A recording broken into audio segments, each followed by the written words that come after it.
CM Yogi Adityanath इस वक्त मंच पर मौजूद हैं, पोडियम पर पहुंच चुके हैं। सीएम क्या कह रहे हैं इस खास मौके पर, सुनते हैं उन्हें।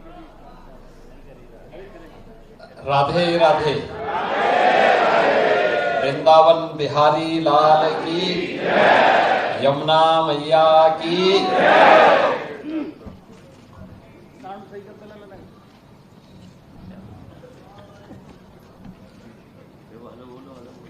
श्री कृष्ण जन्माष्टमी और नंदोत्सव के एक दिन पूर्व आज आयोजित यहां की विकास की तमाम परियोजनाओं के साथ ही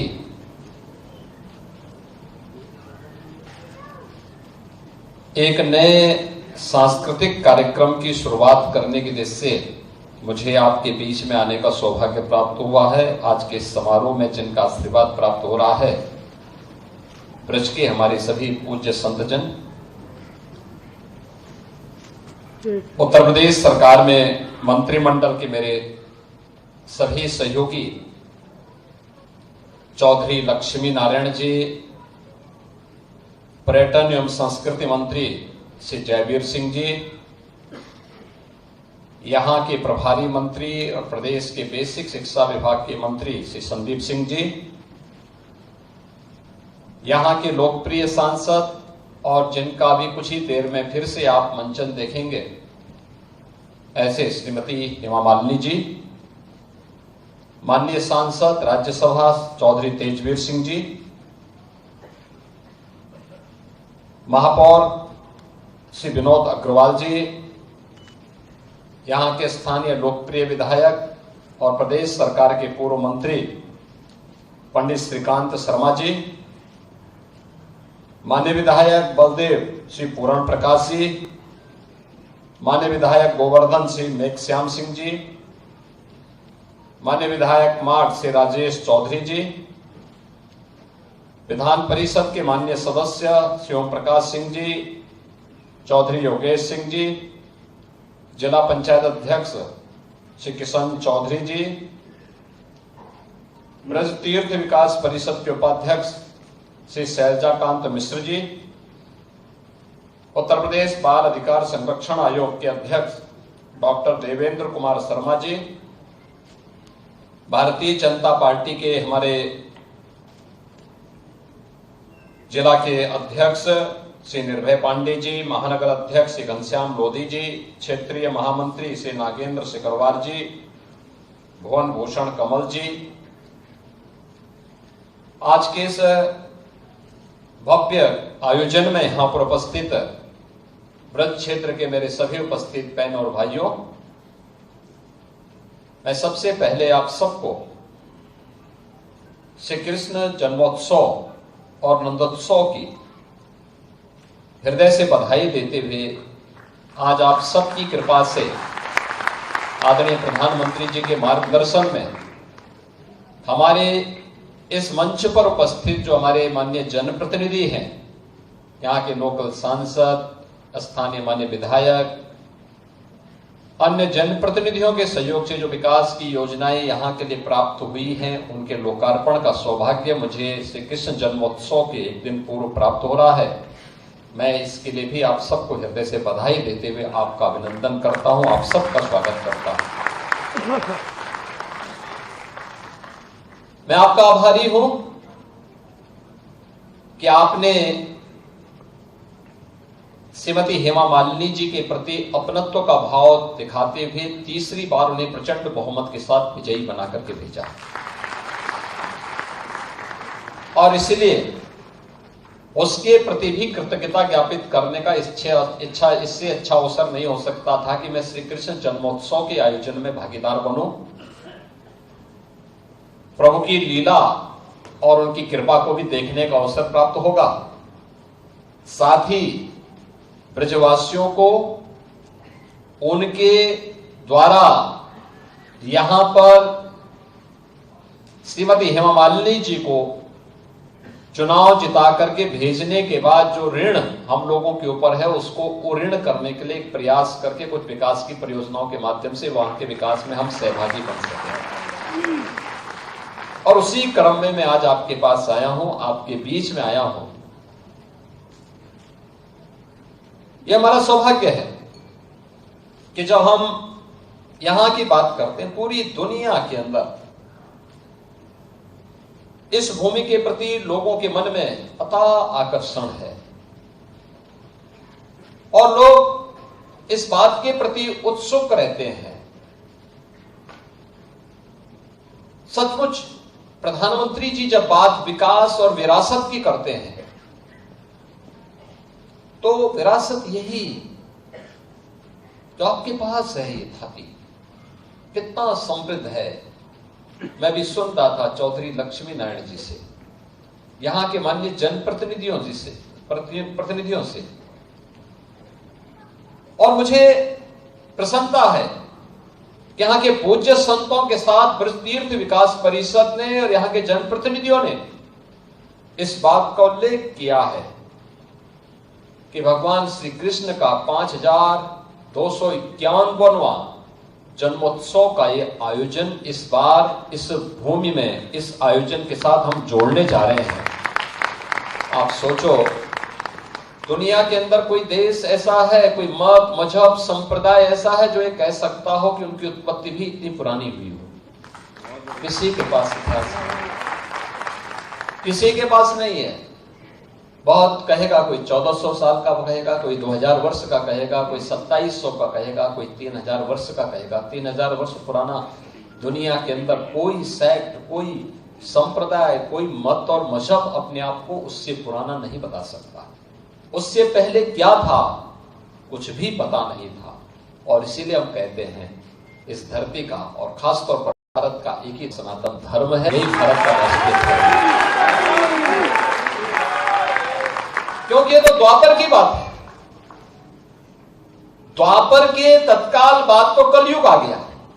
द्वापर के अंत में एक लंबे समय तक प्रभु की लीला का एहसास इस देशवासियों को प्राप्त हुआ था। उसकी कृपा दृष्टि इस देश पर पड़ी थी, सनातन धर्मावलंबियों पर पड़ी थी। पूरी दुनिया में केवल सनातन ही सनातन धर्मावलंबी थे और वहां से यात्रा प्रारंभ होती है।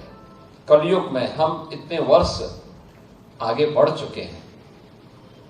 याद करिए, उससे पहले त्रेता रहा होगा, उससे पहले सतयुग रहा होगा।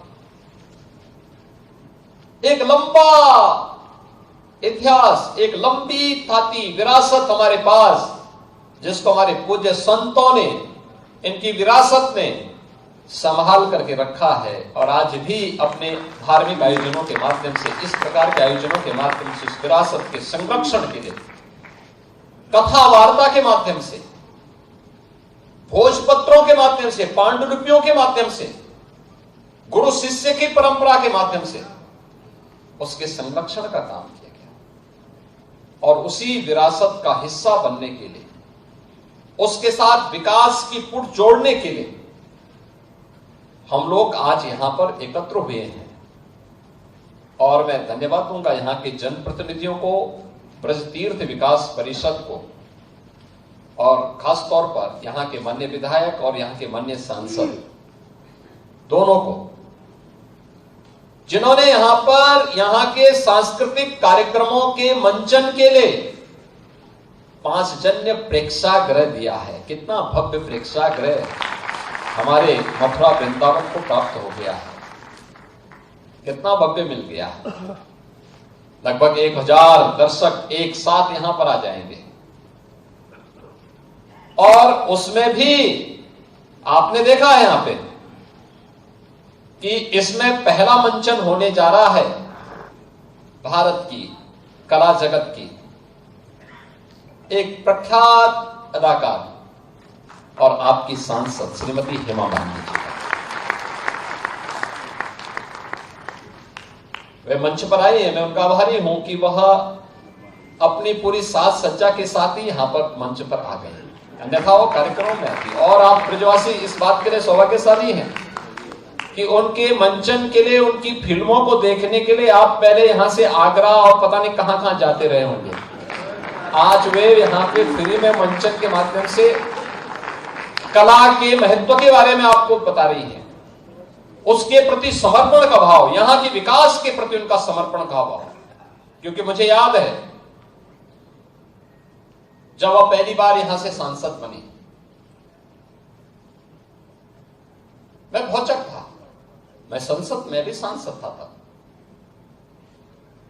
सबसे पहला मुद्दा हेमा जी ने उठाया था संसद में।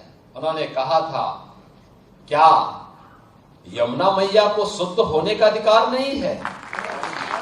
देश की संसद में उन्होंने मुद्दा उठाया। विकास के लिए यहां के 84 कोसी परिक्रमा को बनना चाहिए। वह यहां ब्रिज क्षेत्र के भौतिक और आध्यात्मिक उन्नयन के लिए अत्यंत महत्वपूर्ण है।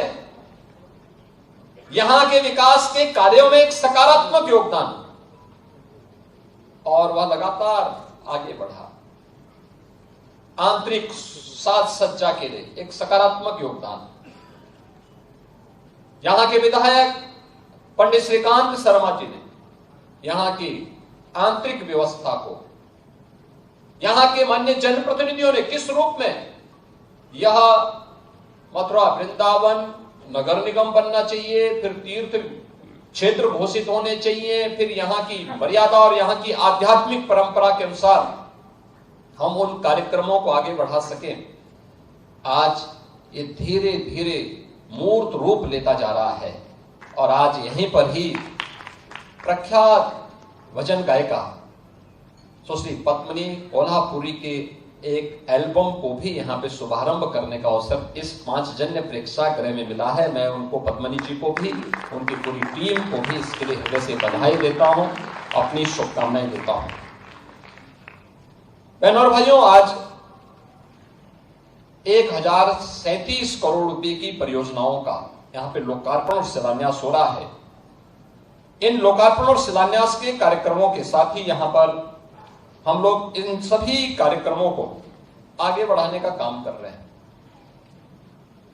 एक एक चीज आपको यहां की विरासत के साथ जुड़ करके देखने को मिल रही है, और कितना भव्य प्रेक्षागृह आपको मिल गया है। आपके कार्यक्रम यहां पे हो पाएंगे, हर प्रकार के आयोजन यहां पर हो पाएंगे।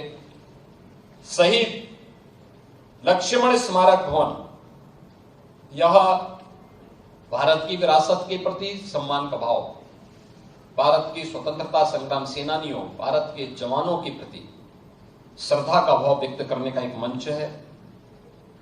कुसुम सरोवर, इसे भी यहां पर आज पुनरुद्धार करके लाइट एंड साउंड कार्यक्रम के साथ इसको जोड़ने का काम, श्री राधा रानी मंदिर में बरसाना में अब रोपवे भी आज प्रारंभ हो गया है।